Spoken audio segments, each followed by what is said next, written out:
السلام علیکم ورحمۃ اللہ وبرکاتہ۔ چینل پر پہلی مرتبہ آئے تو چینل کو سبسکرائب ضرور کریں اور بیل آئیکن کو ضرور۔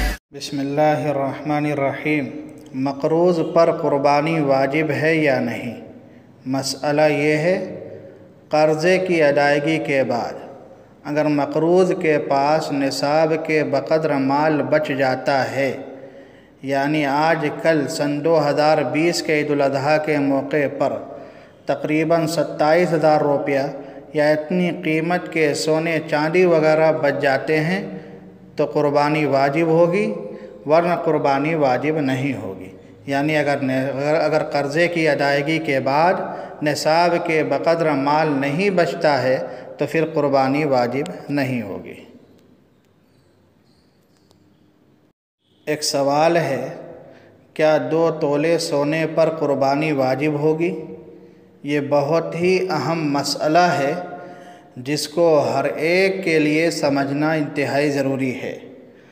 آج کل اکثر لوگ اس مسئلے سے غافل ہیں۔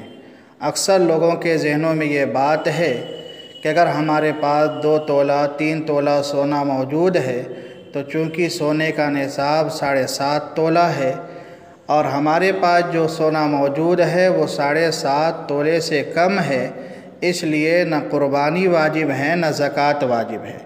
تو ایسے لوگوں کو سمجھ لینا چاہیے، اگر آپ کے پاس 1 تولہ 2 تولہ 3 تولہ سونا ہے تو سونے کا نصاب جو معتبر ہوتا ہے یہ اس وقت ہے جب آپ کے پاس صرف اور صرف سونا ہی ہو، سونے کے علاوہ نہ روپیہ پیسے ہوں نہ چاندی وغیرہ ہوں، اور ایسا بہت مشکل ہوتا ہے۔ عام طور سے جس کے پاس بھی سونا ہوتا ہے کچھ نہ کچھ چاندی نہیں تو کچھ نہ کچھ روپیہ پیسے ضرور ہوتے ہیں۔ اس لیے فقہا نے یہ مسئلہ لکھا ہے، اگر سونے کے ساتھ کچھ چاندی بھی ہو یا روپیے پیسے بھی ہوں تو اس وقت چاندی کا نصاب معتبر ہوگا، اور چاندی کے نصاب کی جو قیمت بنتی ہے آج کل وہ ہے تقریباً 27,000 روپیہ، لہٰذا 1 تولہ سونے کی قیمت بھی 27,000 روپے سے زائد ہوتی ہے۔